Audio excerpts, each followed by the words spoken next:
중국의 지도체제가 완벽하게 시진핑 1인 체제로 탈바꿈했습니다. 이유는 간단합니다. 최측근들마저도 믿지 못하겠다는 것이고, 모든 국정을 시진핑이 만기칠람, 그러니까 임금이 모든 정사를 직접 보살피는 거, 이걸 만기칠람이라고 그러죠. 이 만기칠람 하겠다는 것인데, 이는 그만큼 존재적 불안이 크다는 의미여서 이 중국 공산당은 이제 생존을 건 전투적 정치를 할 가능성이 높아졌습니다. 초위기에 빠진 중국 시진핑에 대해서 Y타임스가 추적해 봤습니다. 지금 시작합니다.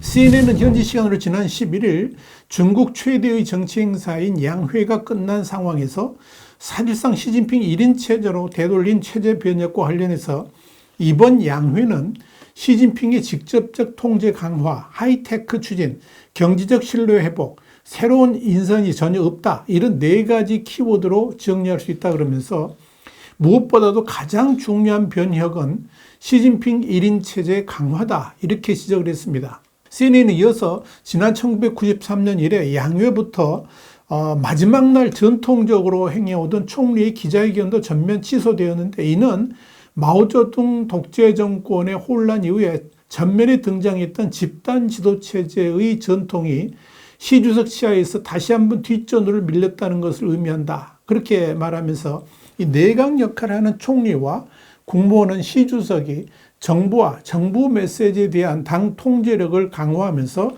최근 몇 년간 지속적으로 소외되고 있다. 이렇게 짚었습니다.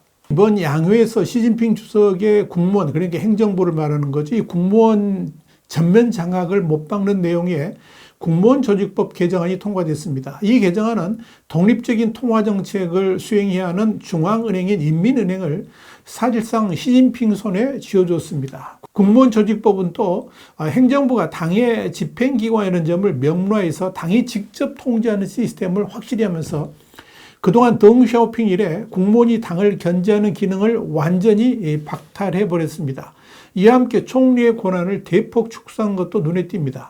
국무원 조직법은 국무원이 당 중앙의 명령을 철저하게 이행해야 된다라고 명시를 했고요. 그동안에 총리가 해오던 외국 대표들과의 면담이나 회담도 할 수 없도록 정리를 했습니다.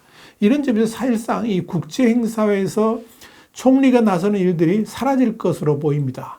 홍콩의 사우스차이나 모닝포스트도 13일 사설에서 이번 양회로 공산당 리더십이 강화됐다 그러면서 중국이 직면한 도전이 당 리더십 강화를 시험하게 될 것이다. 이렇게 전망했습니다. 사우스차이나 모닝포스트는 이어서 중국이 소비시장 침체, 경제 부진, 부동산 시장 혼란, 미중 무역 전쟁 심화 등 여러 어려움과 도전에 직면해 있다. 그러면서 이런 위기 상황을 돌파하는 데 있어서 시진핑으로의 일원화 체제가 위기를 신속하게 대응하는 능력을 떨어뜨릴 수도 있다. 이렇게 내다봤습니다.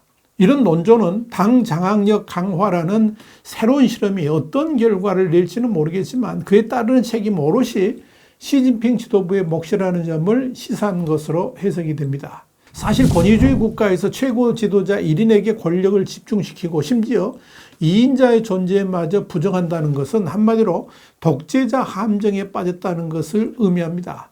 특히 최근에 중국 상황이 경제적 위기로 몰리면서 인민들의 시진핑 체제에 대한 거부감이 높아지고 민심도 흉흉해지면서 이를 돌파하는 방법으로 인민들의 불편한 마음을 해소시키는 방향이 아니라 오히려 억제하고 동시에 그동안 자신을 그림자처럼 따랐던 측근들을 숙청하는 방식으로 타개하려고 하고 있습니다. 마치 과거에 스탈린이 그랬던 것처럼 시진핑도 최측근마저도 믿지 못한다 하는 겁니다. 그래서 제2인자인 총리의 권한마저 대폭 축소를 시켰고 오직 자신만이 스포트라이트를 받도록 한 것입니다. 시진핑 주석이 이번에 권력체제를 1인 지배 강화로 변화시킨 것은 순전히 리커창 효과 때문인 것으로 보입니다. 물론 리커창 전 총리는 시진핑 주석과 노선 차이가 분명히 있었기 때문에 정치나 경제 등 전반적인 면에서 독자적 생각을 가감없이 드러내고 심지어 시진핑을 향해 날선 비판까지 하기도 했습니다. 이로 인해서 리커창은 시진핑을 대신할 인물로 수많은 중국 인민들에게 추앙을 받기도 했었죠.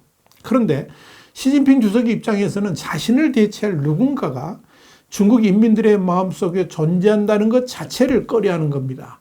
중국 내에서 국가적 지도자는 오직 자신뿐이야 하고 자신만이 무대의 중앙에서 각광을 받아야 된다라고 생각하는 겁니다. 심지어 아무리 신복 중에 신복이라 할 수 있는 리창 총리마저도 자신의 앞을 가려서는 안 된다라고 판단하고 있고, 리창 총리가 그런 정치적 인물로 부상하는 것조차 허락하지 않겠다 하는 강한 의지를 이번 정부 조직법 개편으로 드러낸 것입니다. 이런 점에서 시진핑 1인 체제 강화는 단순한 국정 지배 강화라는 1차원적인 설명을 넘어서 중국 내에서 공산당 지도체제에 대한 위기가 불거진다 할지라도 시진핑의 대치적 임무를 아예 존재하지 못하게 막아버림으로 인해 가지고 인민의 봉기에 대한 희망 자체를 사라지게 하려는 의도도 담겨 있다라고 해석할 수 있을 겁니다. 이런 측면에서 리커창 전 총리의 돌연사도 이해할 수 있을 겁니다. 이와 관련해서 천안문 사태 주역 중 한 명으로 반체제 운동가인 왕단은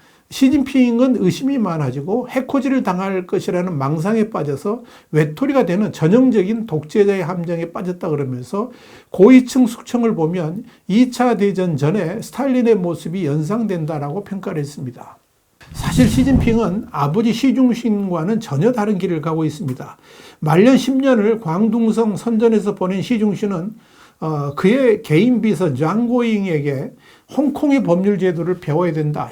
시민의 이익을 중시한다면 한 사람이 모든 것을 지도하는 현상을 차단하고 많은 사람을 희생시키는 대죄를 막을 수 있다. 이렇게 수차례 말할 정도로 개방적 성향을 가지고 있었습니다. 심지어 시중신은 마오쩌둥 같은 강한 독재자가 다시 출현한다면 어떻게 해야 할 것인가 하는 문제를 놓고 고민하면서 최고 지도자나 당의 방침과 다른 의견을 내도 처벌받지 않는 이론보호법 제정을 염원하기도 했습니다. 그런데 이런 아버지 시중신의 생각과는 다르게 시진핑은 당내에서 다른 의견을 드러내는 사람을 반당분자라고 말하면서 투옥시켰고, 언론과 표현의 자유를 완전 박탈하는 홍콩 국가보안법을 강행 통과시켰습니다.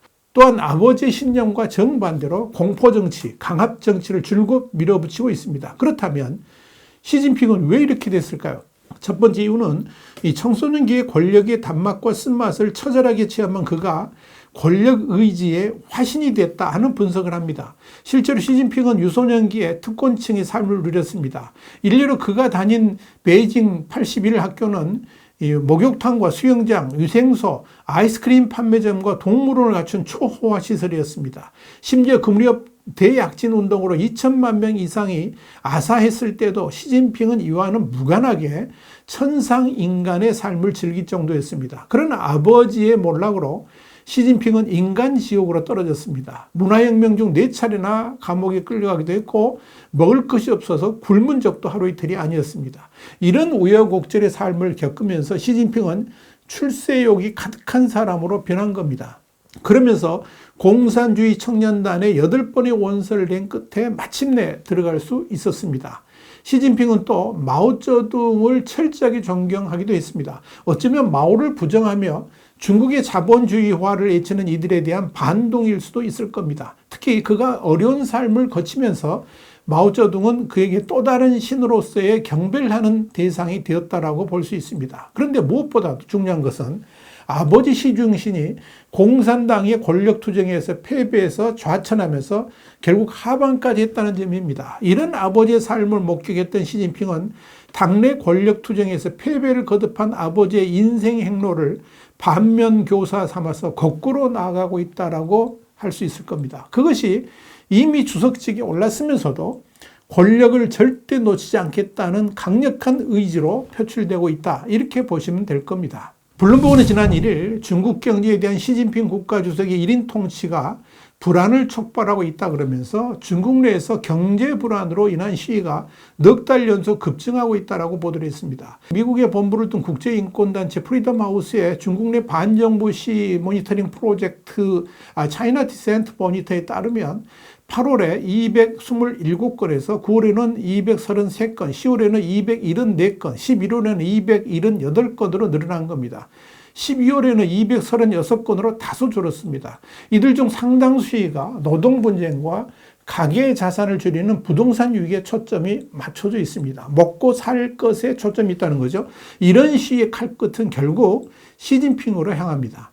지난 1월 중국과 홍콩 증시 시가총액이 2021년 고점 이후에 약 7조 달러, 한 1324조 원어치가 증발하니까 화가 난 중국 개인 투자자들이 미국 대사관의 웨이보 계정으로 몰려간 것이 대표적인 사례입니다. 당시 증시와 무관한 게시물에 수십만 개의 댓글이 달렸는데 상당수가 상하이 증권거래소를 폭격할 미사일 몇 개만 빌려달라, 이런 불만 글이었습니다. 다른 소셜미디어 플랫폼에는 최고 지도부 교체만이 시장을 자극할 것이라는 암시글도 등장했습니다만 곧바로 삭제된 바 있습니다. 이런 상황에서 과거같이 집단 지도 체제가 아니라 시진핑 1인 체제로의 변화 자체가 중국인들의 불만을 오직 시진핑에게로 집중시키는 결과를 낳고 있다는 점도 주목할 만합니다. 특히 중국 인민들의 불만은 늘어나는데 시진핑 주석이 이런 위기를 타개할 명확한 방안을 제시하지 못하고 있다는 것도 큰 문제입니다. 시 주석은 경제위기 타개 방안으로 고품질 개발이라는 그야말로 애매모호한 단어를 예년 70차례에서 작년에 128차례 늘릴 정도로 대대적으로 선전하고 있습니다만은 이 발전 전략에 대해서 근본적으로 공산당 지도부도 잘 이해하지 못한다는 문제가 있습니다. 이유는 간단합니다. 구체성이 없기 때문에 그런 거죠.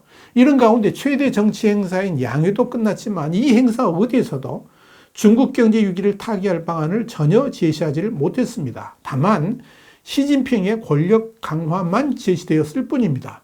분명한 것은 이제 대부분의 중국인들이 지금 중국이 뭔가 잘못된 길을 가고 있다, 이렇게 생각하고 있다는 점입니다. 그래서 내부적으로 불만들이 갈수록 확대되고 있는 겁니다. 이걸 시진핑도 감지하고 있습니다. 뭔가 잘못 가고 있다는 거죠. 이것이 동물적 본능으로 권력 보호라는 반사적 행동으로 나타나고 있다, 이렇게 보시면 됩니다. 과연 일당 독재도 모자라서 1인 독재로 가고 있는 중국의 미래가 어떻게 펼쳐질지 세계인들의 눈길이 지금 시진핑에게로 집중되고 있습니다. 와이타임 정세 분석이었습니다. 감사합니다.